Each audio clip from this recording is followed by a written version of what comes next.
magsimula sa ating aralin, ay magsisimula tayo sa panalangin. Ikit ang mga mata, inupo ang mga ulo. Panginoong naming Diyos, maraming salamat po sa panibagong araw na ito. Sana po ay gawin ko kami sa aming pag-aaral ngayon. Hinihiling namin ito sa iyong matamis na pangalan. Mga bata, walang mulang upo dahil magkakaroon tayo ng pangkasiglang gawain. Tayo ay sasayaw. Gusto niyo bang sumayaw? Sino ang gustong sumayaw?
ay nais kong bigyan ninyo ang inyong mga sarili ng tatlong palakpak.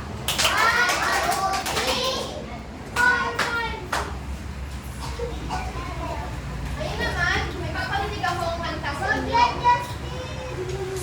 Makinig ng mabuti.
Narinig niyo na ba ang kantang to? Saan niyo ito narinig? Sa TV. Oo. Ang gagawin kapag gustong sumagot? Ito nga, Angelo. TV. Sa TV. O saan pa?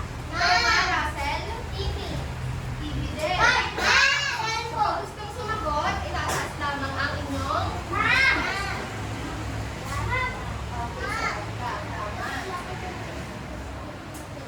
ngayong araw ay mayroon tayong bisita. Gusto niyo ba siyang makilala?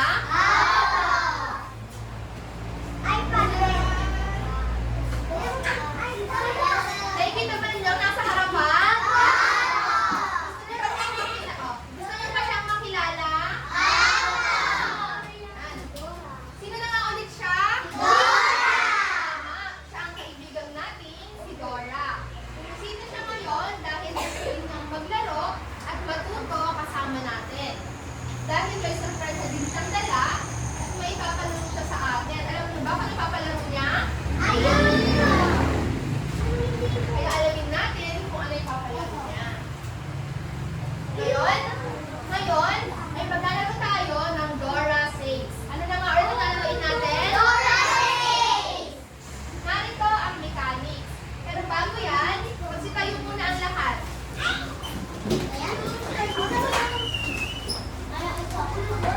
Bukas. Dito ka sa harap. Sa larong ito, ang gagawin lamang natin ay susundin natin lahat ng sasabihin ni Dora. Maliwanag ba?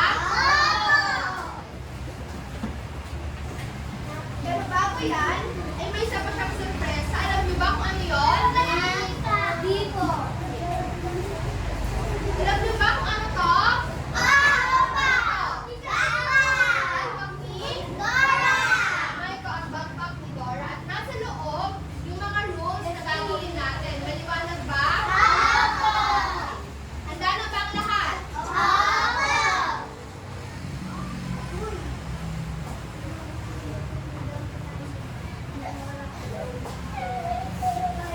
Handa na ba ang lahat?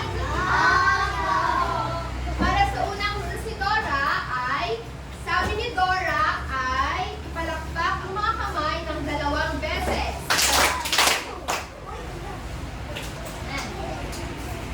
Sabi ni Dora ay ipadyak ang mga paa. Padyak, paano magpadyak ng paa? 1, 2. Ang susunod na utos ni Dora ay, sabi ni Dora ay pumalakpak. Ayan, mahusay. Ang susunod ay, sabi ni Dora ay ibagayway ang mga kamay. Ano na kang magayway? Yan, magaling. Ang susunod ay, sabi ni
pinuntahan?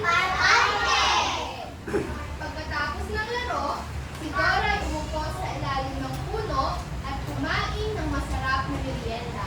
Ano na nga ulit ang ginawa ni Dora? Kumain sa salo. At Kumain sa salo. kung talagang nakinig kayo, ano na nga ulit ang pamagat ng ating kwento? Ang araw ni Dora sa park. Ano?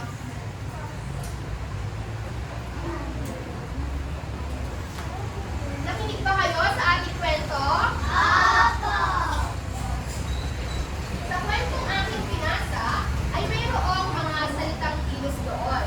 Kagaya ng mga sinabi nyo kanina, ay may mga nakasulat dito na salitang kilos. Ngayon, nais kong sabihin ninyo kung ano yung mga salitang kilos na narinig nyo sa kwento. Ikaw nga, Sabia, tumakbo. Ano ka? Mataas lang. Salitang kilos na ano, sinabi sa kwento. Tumalon. Taas lamang inyo. Stars. Naglakad. Tumakbo. Sumayaw. Naglakad. Lahat ng inyong mga sinabi ay meron doon sa kwento. So narito ang mga halimbawa ng salitang kilos. Basahin nga ng sabay-sabay.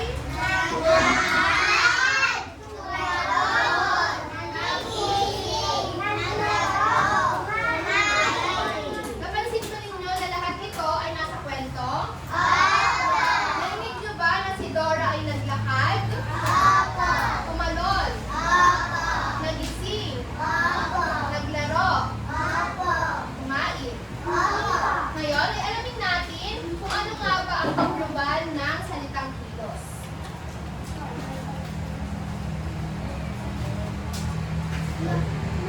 Basahin nga na sabay-sabay ang kahulugan ng salitang kilos.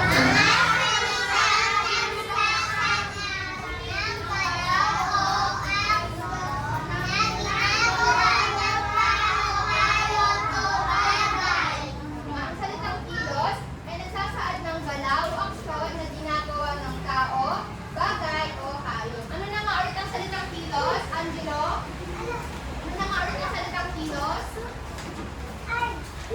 Ito ay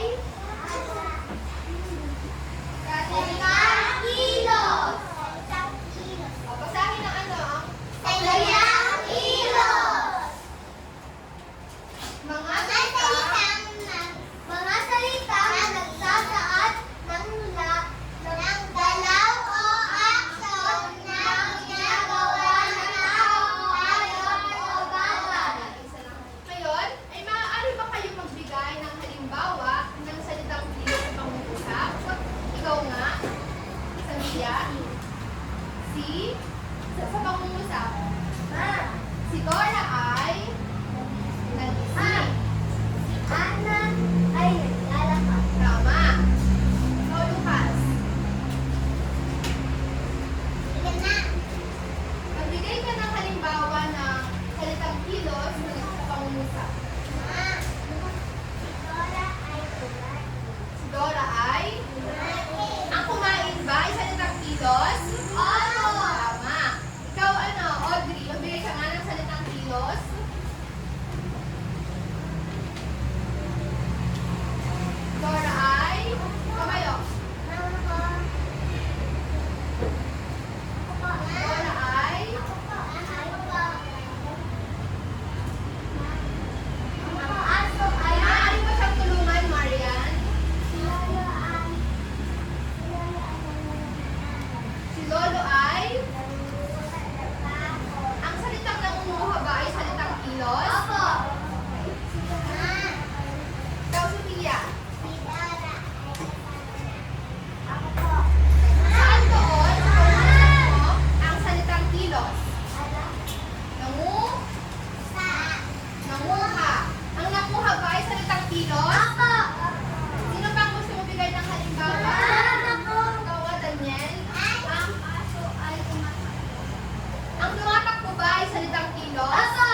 Di mo na salita.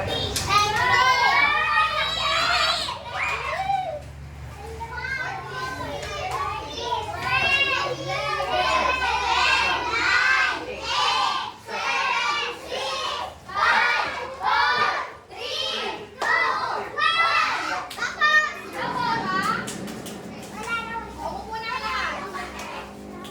Para sa unang upo na. Para sa unang grupo, maaari niyo ba ipakita lahat ang inyong ginawa?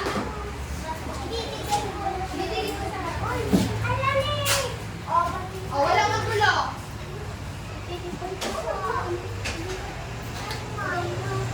Titignan natin ang ginawa ng grupan.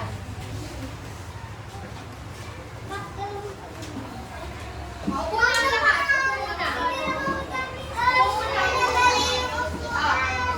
Energy check.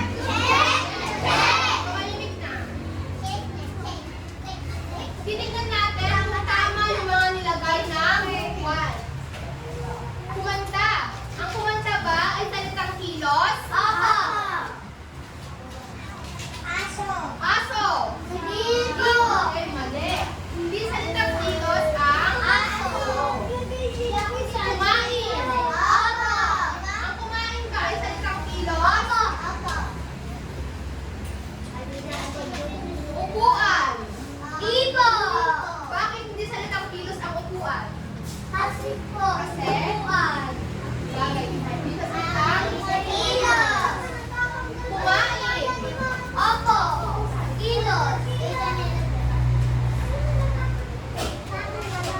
Ito, lapis. Tama. Maglaro. Tumalon.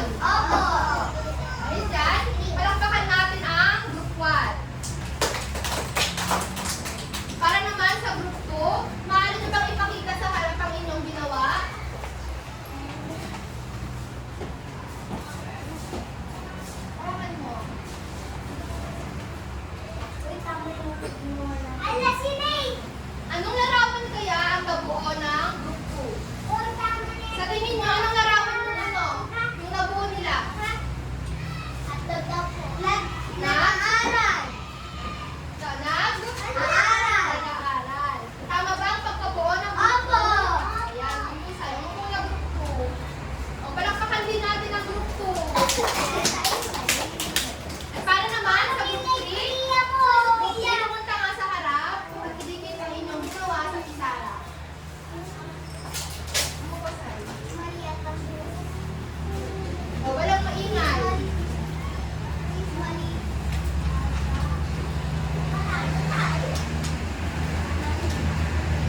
Number 1. Si Angelo ay naglalaro. Saan sa lang siya nakakilos dyan?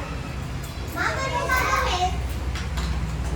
Ay, nandito ba lang? Naglalaro. Sulat sa papel yung tamang sagot. Naglalaro. Di ba? Sulat sa papel. Naglalaro. Lahat yun, ma'am. Sagot lang si Ma'am. Sagot lang, sagot.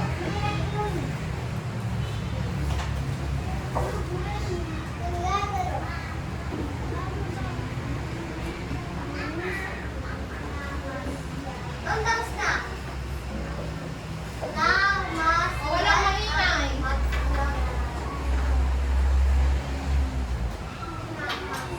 Anak sama siya na.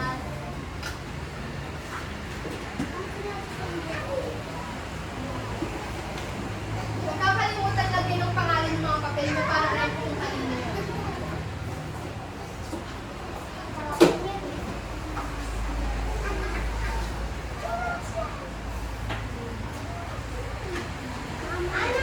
ma'am?